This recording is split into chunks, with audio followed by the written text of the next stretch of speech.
He has also previously won some games against Nodirbek Abdusattorov at 18 years old. Gukesh, only 16. And here we go.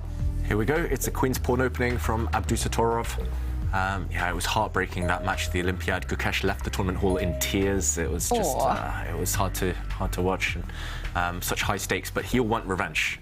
All the top players, they're so competitive. What opening, meanwhile, is Gukesh going to choose? Is he going to choose to go for maybe a Queen's Gambit declined, a Nimzo Indian? Here we go. He does push that central pawn, trying to bring the black bishop out. And yeah, I mean, both of these guys, they can play any opening under the sun as well. It's so hard to prepare for them nowadays, the youngsters. Okay, this is what we call the main position, where black has at least 6 or 7 very viable moves. And yeah. I wonder whether the dark square bishop will develop, whether we'll see a challenge in the centre with a pawn. Yeah. Well, I mean, anything can happen, really. You can maybe even see Magnus's favourite move, which is to pick up the A pawn and move it 1 square. But no, he develops the bishop to its most active point and pinning the knight on c3. Yeah, so no Tarash, no Vienna. He chooses the Rogozin variation, the Rogozin defence. You see an exchange of pawns, white's dark squared bishop. Okay, he comes out to this square. This is very trendy recently. It does allow black to get active in the centre immediately. Gukesh doesn't hesitate. But it does have a tricky reputation. Okay, black's knight coming out. It leads to very unorthodox players. As far as I remember, this variation, Magnus experimented with it a year or so ago with mixed results. Black's knight coming out. Black is actually ready to start pushing pawns on the king side. This is why black's delaying castling his king. Black is ready to push pawns to kick white's dark squared bishop away. It's not on the most secure square. And, OK, white's knight retreating, and there we go. White's bishop under fire immediately. This one is already kind of getting spicy. Nice. An exchange of pieces.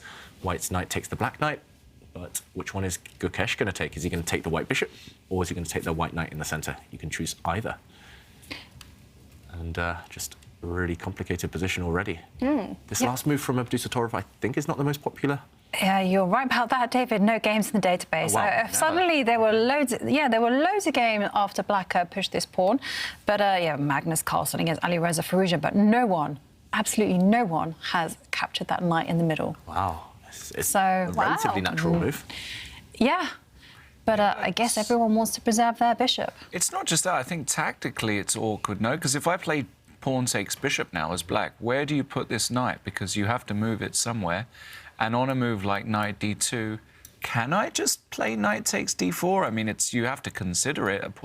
A pawn is a pawn, as the old saying goes. You're going to get an answer to your question, Lawrence. Yeah, I mean...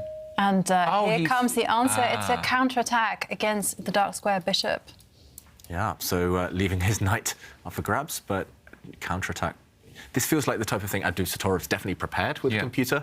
The evaluation bar might not say it's great for white, but maybe in order to get a decent position, black needs to find a series of accurate moves, modern preparation at its best. And, OK, where's this bishop going? Or do you just take the knight? This is already difficult, because it would make sense to kind of drop back with your bishop. But now, where's the white knight going? I guess the white knight can also use this square. OK, he doesn't go back. No retreating in this game. Pawn takes knight, pawn takes bishop. This is a weird pawn structure. It's only move 11. These pawns, these are doubled pawns. Oh, just, it's so hard to evaluate. And Gukesh now, the threat for white is to take this pawn, also maybe to push a pawn forward in the centre to kick the black knight away. Is Gukesh going to react by moving or defending this pawn, or is he going to react by maybe capturing the white pawn in the centre? I mean, it's so hard to evaluate already. I would be thinking of moves like pushing this pawn forward just to kind of mess with white's development. I would also be thinking of just kind of bringing the bishop out to protect this pawn. But it's so concrete. You need to calculate a lot already. Yeah, I totally agree, David. Speed is of the essence here for Gukesh, because otherwise his king is going to be in dire straits. Shout out. Shout out to David Knopfler. Yeah. Who's, well, he wrote us a song. It was incredible. Our very own chess song. That was, amazing. Did you hear it, Laura? No, I haven't heard it. All right, we'll make sure to play it once more. Yeah, it's called The Pawn's Lament. It's very good. The Pawn's Lament. Yeah. That song's very appropriate right now. I mean, all the pawns are just going to drop off. Yeah, They're also weak. It should be the song you have when you walk into your chess boxing fight. Can you? I thought all boxers they can choose a song. I'm choosing between two songs. I've got two songs. I'm not going to reveal it at this moment. I've got a dilemma, and I've also got to make sure, because I don't know how it works with copyrighted songs and all of that stuff. So the last thing I want to do is get sued. But this is probably up to the organizer, and they probably have some deal where they can use. I hope so. Yeah, I think that's going to be fine. But this is a great question to ask to our Twitter, to our audience. Yeah, true. Tweet us, what song should you have, Lawrence? Feel free to shoot some tweets. I am open. Should it have like a chess connection? No. I want it to. It has to bring the energy. It has to be an energy song. I've had a few ideas, but I will say I was thinking about Norwegian tracks. And what does the fox say? Well, that's a good one. I thought, you know, come out and do a little fox impression. Dance. Yeah. I like that. I wasn't expecting you to say that. Do you remember that song? I do, but I didn't think that you would be there with a foot like That'll really ruffle his feathers. Cotton Eye Joe. Yeah, Cotton Eye Joe, all kinds of songs. No, feel free to tweet good boxing entrance songs. Yeah, I would do something by Celine Dion. Celine Dion, it's a boxing match, Kaya, not an anniversary. Look at this position, by the way. Talking about boxing, what on earth is this? What's happening, David? Chaos, Kaya. Just in one word, it's utter chaos right now. Black gave a check, White blocked it, gave up a pawn, but now the White King is just running out into the open. And is this White King going to survive?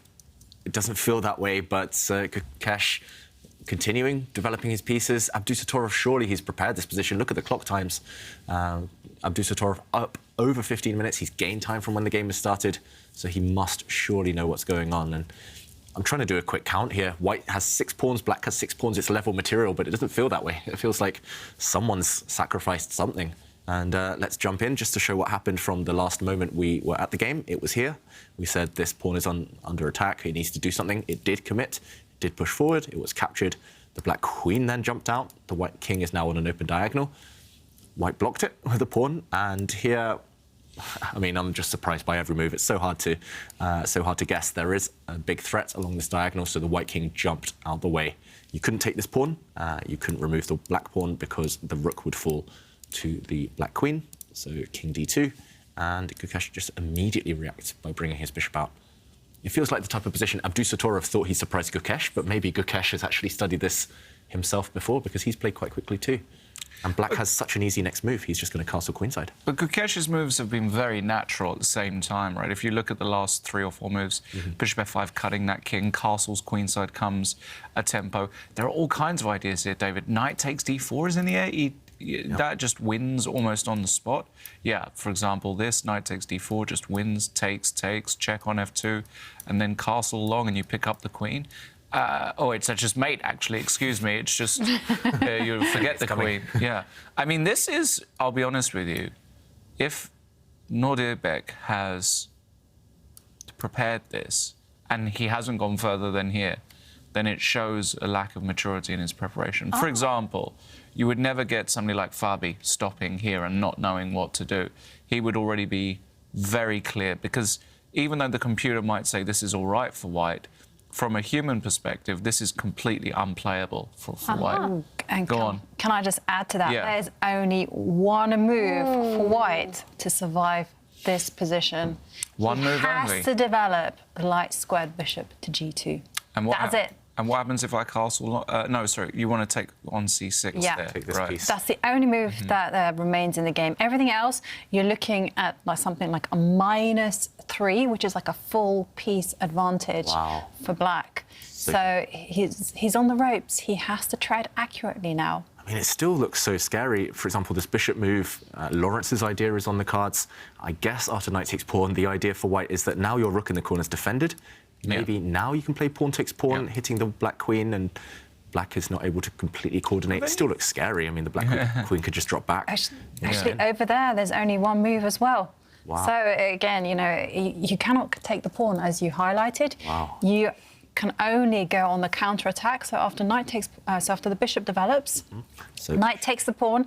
Definitely the most critical try. White has to go on the counterattack here, and the only move, once again, to remain in the game is to put the knight onto d5. And that is not obvious. White going on the attack against this pawn, but it looks like you've got a leaking ship and you're just trying to plug the holes desperately. But I mean, look at the white king, look at the white queen. If I were a human and seeing this position for the first time, I would just think black's winning. Obviously, the computer says no, but what a wild position. Yeah. Breaking all the rules as well. Don't try this at home, kids, ever, because you'll get checkmated, especially if you're white. But OK, in the current position, this is the move we're looking for. And I think you might be right, Lawrence. If he hasn't played a move already, it's been 4 minutes now, then he hasn't seen this position before, or at least he hasn't gone deeply enough. And yeah, you can't bluff your way at the top level, unfortunately. I've failed many times to bluff my way through complicated openings like this one. So bishop g2, the only move, and then potentially knight d5, only move. Yeah, I mean, it even gets even wackier from there. So, I mean, crazy, crazy position. And, well, Nodirbek is walking that tightrope, and he's gone into thought, and he's thinking, it's very surprising, as David and Lawrence have pointed out. Yeah. But it does mean that it's very exciting for us, especially for everyone watching at home. You know, what a start to day 2. Yeah. And someone, I do love it when our viewers share with us their selfies, their pictures, and I do have to give a special shout out to Martin McEwen and his dog, Magnus, who is 1 year old today. Happy birthday. He's very happy that his namesake won the first day. Yeah. So definitely happy birthday. And we also have a question from Lofi. Now, this is a cool question. He asks us, what would be your chess-inspired rap name? Over to you guys. I'm very bad with this. Chess-inspired. MC Howler, I don't know. MC Howler. Yeah. Oh, wait, very chess-inspired. Yeah, well, MC, Magnus Carlsen. Yeah, exactly. Yeah. And I make lots of howlers on the chessboard. Meanwhile, he hasn't Talking of howlers, Whoa! knight b5 doesn't Thinking work. for 5 minutes almost. And and then playing what could be a losing blunder. It makes some sense in a way. It stops that idea we mentioned that Lawrence was suggesting, sacrificing the black knight in the centre for white's pawns, opening things up. White's knight is going on the attack, something similar to what we saw earlier, but what's the refutation? What is black's reply? First move that comes to mind is just castling queenside for black. That was also my instinct as well, and the position was so crazy that I just had the engine running as well. And it says that one, not so accurate. Okay. Black also has to play some precise moves, and the most energetic move is actually to put the bishop on e4 and attack the rook. Wow, that would show ice in the veins.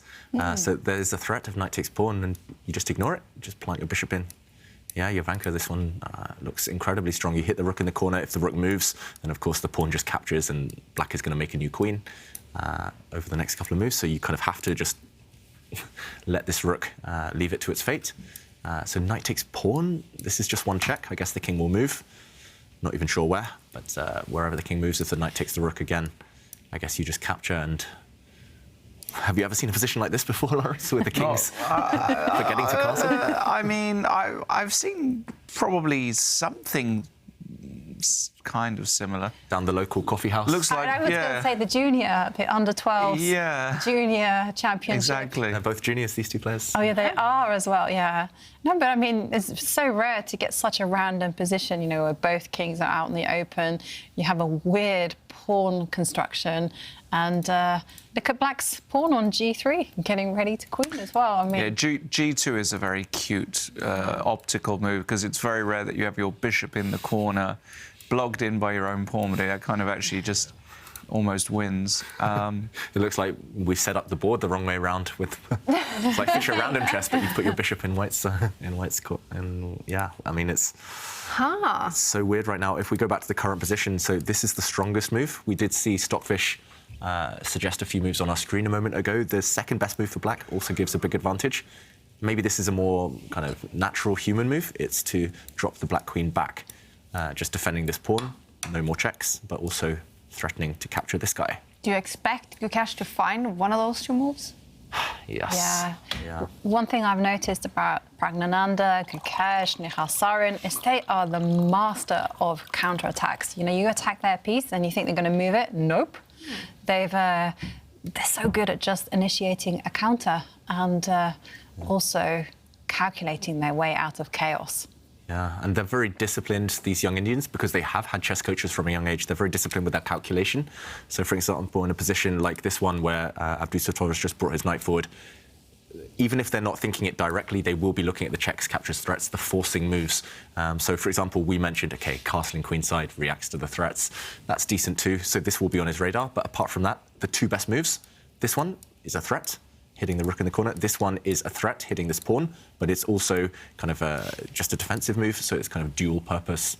And for sure, those moves are on the radar. They'll just go one by one. They'll look at, OK, first this one. If it's not so convincing, they'll look for options. Then they might stumble across putting the bishop in the centre, hitting this rook. OK, he doesn't find them, though. He doesn't find any of those two moves. He brings his rook to the centre. I also thought that this was my second move that I was, because castling on the long side, you feel as though you put the king in a bit of danger. So this move also makes tons of sense, because after knight takes c7, you can slide across to f8, say, yeah, you've won a pawn, so what? Now I'm prepared to go knight takes d4 on the next move and obliterate you. So I didn't come up with a reason why this is such a bad move.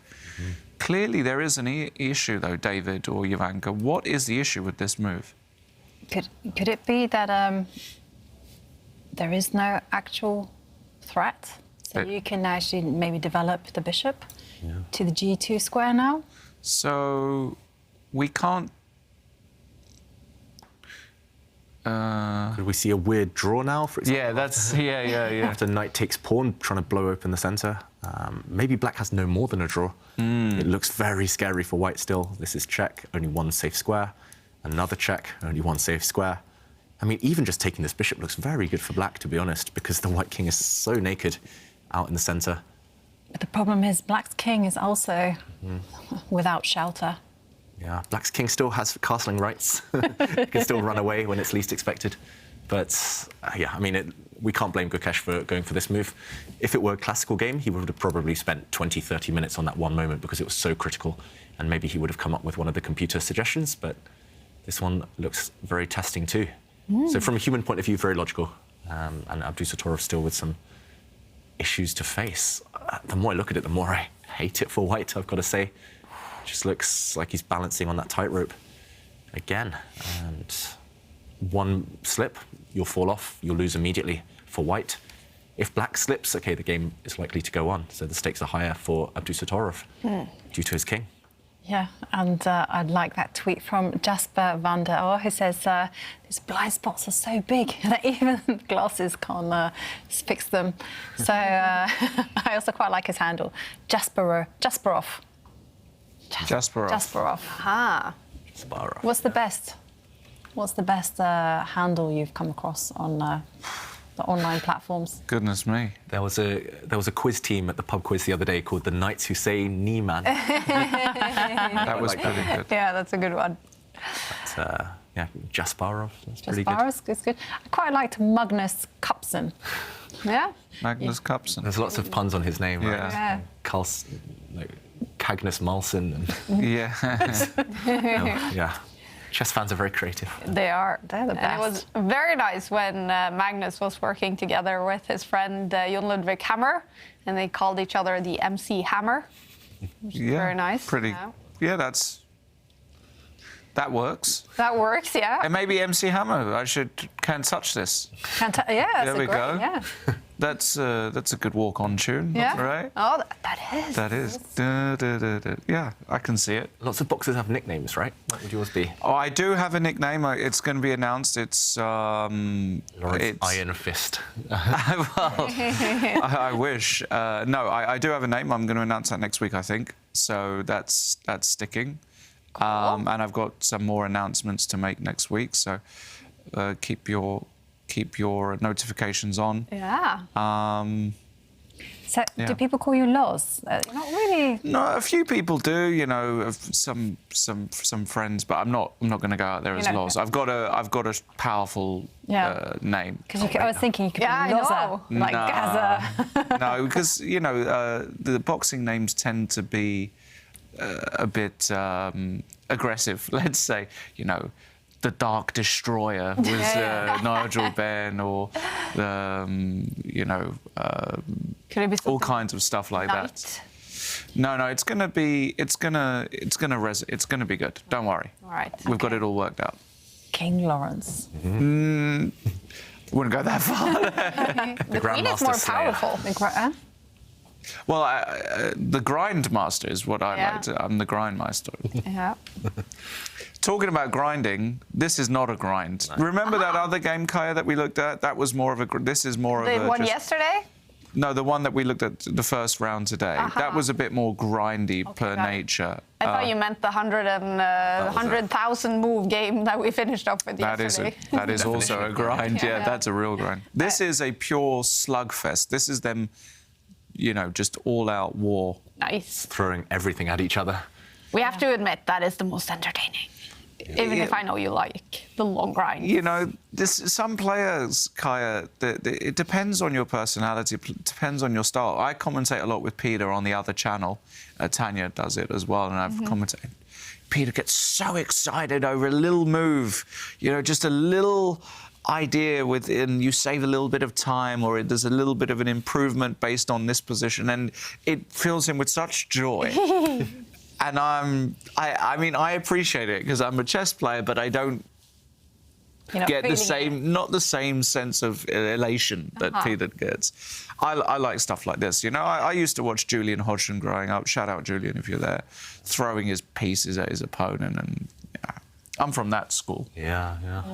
No nuance, no subtlety. Yeah. You're caveman. Simon and I, we went to the same coffee house as a kid. No, but there's beauty, a lot of beauty in this stuff. Of course there is, yeah. And will there be time trouble? Because we're only at move 16, and Gukesh now spending 2 minutes. He's down on 7 minutes on the clock.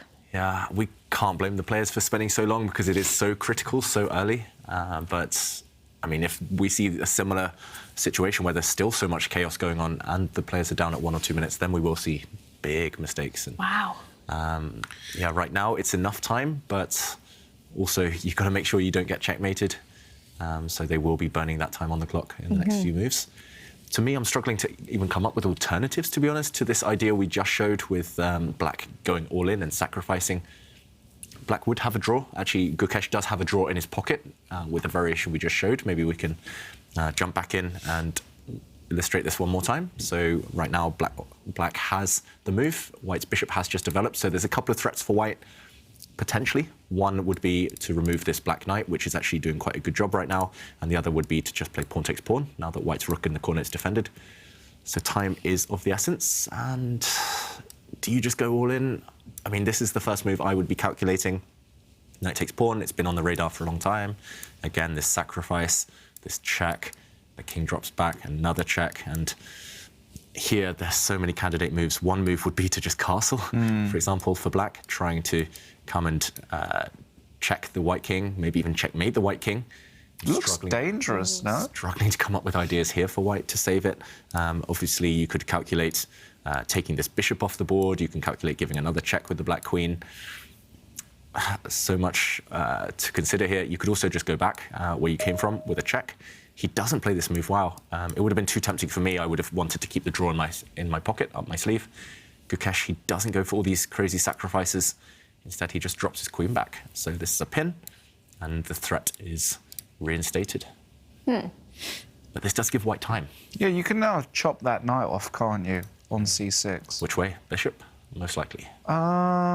Rook is... Yeah. Which way do you take the knight? Interesting. You can sacrifice your rook. If you take with a bishop, pawn takes. The problem is here, your knight is attacked, and if you take with a rook, for example, there's going to be this idea we showed earlier. Here it's even stronger. The rook in the corner and the other rook, they're both under fire. They're forked. If you take, for example, this pawn with a check, as you said earlier as well, Lawrence, the king just moves, and a threat of rook takes pawn because due to this pin, that pawn is actually undefended. still so chaotic, and the computer says 0.0 as if it's nothing. It's not easy, and I personally wouldn't even think about capturing that knight. I mean, I think that the white's light square bishop is so powerful and very much needed as a defender. So I would be tempted to defend the pawn sitting on d4 and maybe do some weird things like move the rook up the board. Yeah. Yeah. And then you can kind of go, my king's getting ready to run away if needed. Yeah, you're not running far because the bishop cuts you off. That's true. But, I mean, you could run this way, maybe. You're right, Ivanka. Well, yeah, I have to look after the e3 pawn, but yeah, it's there. It's there, yeah. So this would be a very defensive move. It feels shaky somehow. Just this knight is loose, the rook is loose, the bishop also undefended, but... I know. Yeah, sometimes you need to play these types of moves. I mean, it's not easy for Abdusattorov at all. The more I look at it, the more I look at Gukesh's option just from a human point of view. He's creating a threat, knight takes pawn, as we showed. And he's forcing Abdusattorov to burn time. Oh, I have a feeling it's going to be a massive time scramble later. And he seems nervous, Abdusattorov. He is just moving a lot around in his chair, making his move. He grabbed the pawn. OK, this is check. Black's king will most likely just shuffle to the side. And the bar not liking it. And my instinct is also that it is not a good move because the knight was a valuable defender of the d4 pawn. And now Black is threatening to just explode open the position by capturing on the d4. Yeah. Still the white king. How do you coordinate your army? The white king is in the way of the white queen. It's like the bomb cloud opening, which is famously bad. But you put your white king in front of your whole army. It shouldn't be leading from the front, the king. It should be tucked away behind. And also your knight is far, far away from the rest of your pieces. No coordination there. How do you even stop this threat? I mean, do you have to advance your pawn forward in the center, for example? Just so that now it's protected by the knight? Would this make some sense? Still feels so loose. For example, the black knight can just go and grab a pawn. The black knight isn't yet actually threatened because the white pawn in the center is pinned. I mean, this is the only move I even see to stay alive for one more move, let alone for the rest of the game. It's still walking on that tightrope for white. It's Abdusattorov as well. His last move, taking this pawn check, you have to have a plan, right? You have to follow up. So he spent a long time on that, and he still hasn't moved. Ticking down, 2-3 minutes on the clock. He lost the first round today, Abdusattorov, after that fantastic first day in the tournament. Do you think he will lose this game as well? It's looking very likely, at least according to the bar, and just the momentum of the game feels like it's in Black's favour. But we've seen turnarounds before in a clash between these two. Gukesh definitely won't take his eye off the ball this time, like he did at the Olympiad. OK, White did push in the centre. I think that's the only way to stop Black's threat. The thing is, though, Gukesh is in his element in this type of position. You know, it's different when it's a classical game where you have the time to think and just invest and consider all your resources. Now, here, he's got no time. 3 minutes to navigate this messy position. I want to say quagmire. It actually looks messy, with pieces and pawns horrible all over the place. I mean, it's double pawns. It's like people have just kind of like gotten the dice and just shaken the chess pieces all over the board. I mean, it's the plus side for Abdusattorov is that Gukesh will also be a bit baffled by this whole position as well. But he is the one attacking, so that benefits him. Yeah, normally when it's a mess, when it's just a bit random, it's all about king safety and a material count. Here, the material count is not really relevant, that White has an extra pawn, because it's all about the king safety and pieces, and, OK, a natural move. We showed this one earlier, actually, in a similar situation, the black queen going back, now attacking the white knight, but also attacking that white pawn on b4. So on the white, on that diagonal, at least the white king is vulnerable. So would it help for Abdusattorov to just move his king back? Because it must be about getting that king to some safety? Yeah, that might be a very good move, Kaya. Oh, nice. Yeah. No, I'm not sure why I was surprised there, sorry. But it's just because it's so weird, this position. Look at Abdusattorov. Yeah, this is just not a position where you want 2 minutes in. This is where if you've got you need an hour and a half on the clock to play it properly, because it's just impossible to be super precise here. There's too much going on, too much mayhem. And knight b5, and you can see the bar now up close to +3. It's basically saying with some accurate moves here, it's over for white, and understandably.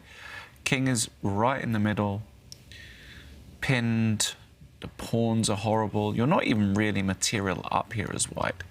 I mean, black could go material up, right, by just grabbing a pawn. Yeah. White has to block with his knight, and then I'm not sure it's the best move, but you could take another pawn with a check. Just good. Now you'll move Kaya, dropping the king back is the best. And actually, black has, even if it goes to an endgame, black has 2 passed pawns for later on. Black, I'm not sure what you do now. Do you put your knight in the center of the board to a nice outpost? Do you take this pawn? Do you kind of get this rook into the game, activate it? Black's a pawn up and with the attack, I think. Yeah, this is just gross. I mean, maybe there's something even stronger than that. That's why Gukesh is thinking right now. This is maybe a bit too obvious. Maybe there's something more direct. I don't really see it. Maybe you could take this pawn with the knight. Okay, you could take it this way. He did take with the queen check. The white knight had to block. Will he feast on this one as well? Yeah, it's looking very, very one-sided right now. Gukesh, it's all under control. Yeah. But he's been in this situation before. 2 pawns up, winning position, no counterplay for Abdusattorov, and that one turned around. Yeah. Do you think he is that game from the Olympiad is in the back of his head? Is it hard for him not to think about that devastating loss? Maybe not right now, but if it continues and he can't wrap up the win in a winning position, I think it would be human nature to get a bit frustrated and to have those memories haunt him. Lawrence, you're less. You think? Yeah, I don't think the game from the Olympiad is on either of their minds. I think that's done now. They've played since, and Surely you've lost games, Lawrence, where you want to get revenge even years later. yeah, against you. I remember. No, I've lost against you too many times. I can't.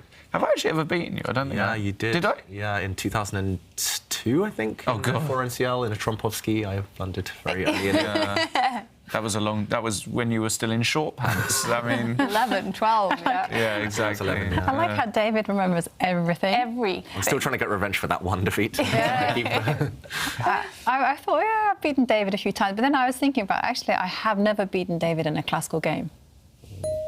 Yeah, I actually forgot that I beat you because it was so long ago. Yeah. Anyway. Anyways, Oh, I feel old. the king is on e1, and Nodirbek. Is it better there? Is it safer now, at least? Yes, at least short term. The problem is, White's best move would be to castle kingside right now, but it's illegal. You can't move your king again.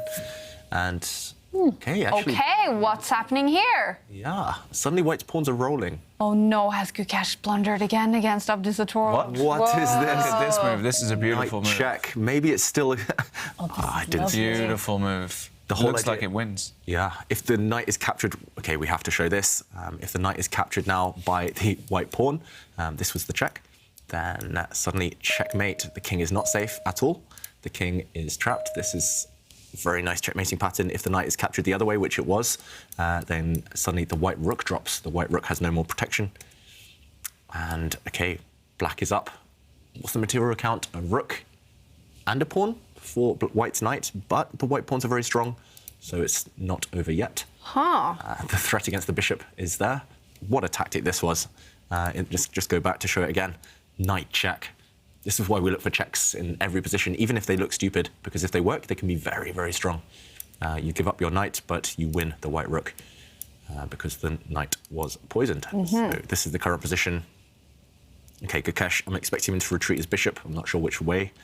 But for example, if he drops his bishop back, it is a bit scary that these pawns are rolling. He does drop the bishop back. For example, the white queen can step forward, hit this rook in the corner. Sometime these pawns are going to start marching. He is way down on the clock now, Gukesh. Yeah. I'm actually worried for black. Me too. I mean, for me, it's like black's rook sitting there on the h8 that's currently under attack in the analysis position. It just doesn't have a role in the game. Meanwhile, white does have the straightforward plan of playing pawn takes pawn, putting the king finally to a safe square, and then just marching forward with the pawns. Yeah, actually, white's king's going to be very safe there, finally. And black's pawns actually take a lot longer to march than white's do in the center. 3-result game. Wow. With some time trouble coming up, ticking down to 2 minutes now, Abdusattorov, he could be about to become a huge nemesis for Gukesh if he's able to win this game. Yeah. But the bar is still over to Gukesh's side. Yeah, but it's the momentum in this position, and it was much further on his side, and he would have known he was winning, or at least close to winning. And yes, he's up on material now, but he'll be feeling the pressure. Suddenly the threats are against black. That rook has to move in the corner, surely. Yeah. What is he even thinking about? I don't Gukesh know. here? And meanwhile, he's ticking down to 1 minute. Okay, And he moves his the king. But where's that black rook going now? Well, Abdusattorov frowns. he has to be thinking about pushing Harry all the way over to h4. I mean, that's the only way to liberate the rook, but otherwise it's just a dead piece. Yeah, that black rook in the corner is not a happy bunny. And yeah, meanwhile, suddenly it's autopilot for white, right? You just move the white king off the back rank, you move the white knight out once it's unpinned. And that's, yeah, it's just, you gain an initiative. It's all in white's favor suddenly. 45 seconds for Gukesh is a result, the most likely result in this game, a win for either player. Yeah. The only way this would end up as a draw is if we see a lot of exchanges and somehow, for example, black give up a rook for some pawns and the game fizzle out. But it's much more likely we'll see this one decided. Yeah, and we see Gukesh retreat the queen, so he's very much planning to push Harry the h-pawn all the way to h4 and just finally open some lines for his rooks. That's what he needs to do. But at the same time, you know, there's some pawns up for grabs on the left side of the board. Yeah, I would ignore those. Yeah. For now, at least. For now. And okay, Gukesh centralizes his rook. The white knight can come out now, though. Okay, I guess maybe his idea is to put the black queen in the center of the board, blockade the white pawns. It's so hard to call. I mean, if you just gave me this position without the evaluation bar, I would have no idea who's better, to be honest. I would quite like white's chances, if anything. But maybe I'm just influenced by the previous position where white was really struggling. Okay, he does develop his knight. The knight comes out. And I like your move of centralizing the black queen and offering herself up for a trade. Because you have to remember, black does have all the long-term trumps in the position. He has the better pieces. He also has these 2 amazing passed pawns over on the left. Swap of queens. Good strategy normally, and... But how about Abdusattorov? Will he even consider that? Normally he would run away immediately. He wouldn't even consider trading queens, but the problem is white's e4 pawn is also under attack. So the pawn just below the black queen, if the white queen moves, even if she goes and captures one of the black pawns over there on the left, suddenly things would fall. So in the current position, the queen trade, if white avoids it, this would potentially walk into just bishop takes pawn, keeping things simple, and suddenly things start to collapse a bit for white. Suddenly there's checks in the air as well, the white king no longer safe, and you definitely don't want to come under fire in this position unless the rook can move. Wow, okay, I'm changing my mind with every move because it's so complicated. Suddenly the white rook could attack the black queen, and the black queen looks perfectly placed, but actually the white queen defends its knight, and suddenly there's no checks. Suddenly as well, I was saying the white king was under fire, suddenly the black king is in danger. Lawrence, what do you think in this position? Would you trade or would you try and avoid? Tough one. Intuitively, I want to trade, but no. Abdusattorov decides to just grab this pawn as you were analysing. Yeah. Very tricky position. I mean, such a tricky game from start to... Actually, since around move 8 of this game, it's been... no moves have come easily, basically. I haven't guessed any of them pretty much. Yeah, it's been a real mess. And 3 results, as David said, this is just... Yeah, if you gave this to me and said, who is better, I legit wouldn't be able to I don't even know who I would take. I don't know. I would say let's just go down the good night and have a drink, and we'll discuss this another day. And watch this. Yeah, we'll watch it. Yeah, exactly. Have a meet-up or something, yeah. Very entertaining stuff. Yeah, and I like what Gukesh has done. You know, he hasn't forced matters by grabbing material. Instead, he's just moved forward with his king, and finally the rook on h8 can finally see the light of day. Yeah, it might be time soon before it's too late. Yep. He beat me to it to push this pawn. And you can, at some point, even park a rook behind it just to, whoops, my arrows. Yeah, just park a rook behind it and start kind of propelling it forward. That looks dangerous. It's actually quite a hard plan to stop. White needs something very concrete in the meantime. One thing White could try, for example, is to try and destabilize the black queen, which actually holds the position together. White's knight could, for example, jump in. The black queen has to stay on this kind of long diagonal, because if she runs away, then suddenly the black king's still in danger. Still some problems here, but okay, he didn't go for this. He tries to keep an eye on the pawn instead. Abdusatorov, he's just trying to round up this straggler. And okay, these ideas are actually in action right now. The black pawn about to push, the white knight harassing the black queen. Still, I mean, it's so chaotic. Still this big material imbalance of rook for knight. And we have time trouble, you guys. Yeah. Look at these pawns marching. This pawn marching. Harry finally joins the action. And the bar is over to Abdusatorov's side. Yeah. Oh, you're right, Lawrence. The white queen can sneak in. If you... not there, sorry. It does sneak in this way. If you'd moved your knight, then the black queen would swoop back and win this pawn. Black would be winning, so queen e7. Now, a huge threat, huge trap if the knight is captured. Check and checkmate. Yeah, and importantly, if queen d4 check, you can just slide back with the knight, knight e3, and you have everything. And d6 is a lovely move here by Abdusatorov, just cutting the rook. You hear, yeah, and now knight e3, similar stuff. Big trouble for Gukesh. And it is one of those, Kai, he's got to be careful not to create the... this kind of complex. There have been a number of instances in chess history where you just lose to the same player. It doesn't matter if you're winning or if you're losing. I mean, Gukesh was completely winning at some point. He had to find some precise moves. Now he's stone lost and pretty certain that Abdusatorov will win. There's lots of winning moves here. The bishop will come in and join Bishop the fun, d5 is crushing, yeah. And now big threat on the board of the queen capturing the bishop. So Gukesh has to defend against that. He moves his rook. Oh, this is so bad. And, rook f4, rook takes h5 is... You also feel like you could destabilize the position as well by pushing forward the e-pawn. But I quite like your idea of just moving the rook. Push the d-pawn. Push the d-pawn, yeah. How about queen? White's pawns are just... Both of those central pawns could push right now. Spoiled for choice, +10 now on the computer, and it's just this will come with experience for Gukesh, come with age, but it's just pulling that handbrake when things were turning against him. Yeah, there was a moment he had to bail out with knight takes d4. Actually, maybe even after that, though. Or after that, yeah. But your move on board, Lawrence. Rook takes style points. Yeah, he's going for the beauty price in this one. If the black rook takes this white rook, then the white queen takes the bishop. Let's show this. Gukesh down to 10 seconds meanwhile. So this is really flashy. Rook takes pawn. Bishop takes rook is simply met by queen takes. And this piece is pretty much trapped. The black king, no defenders. And in the current position, okay, he does go for this. But if rook takes rook, this was the flashy one. Queen takes bishop check. Due to this pin, the black king is doomed. So, okay, this is the current position on the board now. And how do you even defend? Look at these. They're cut off. Wrong side of the board. And it's over. There we go. We have a result. Gukesh resigns. Oh, no. What a devastating result for him. He was winning this game against Abdusatorov only a couple months after losing a devastating game in the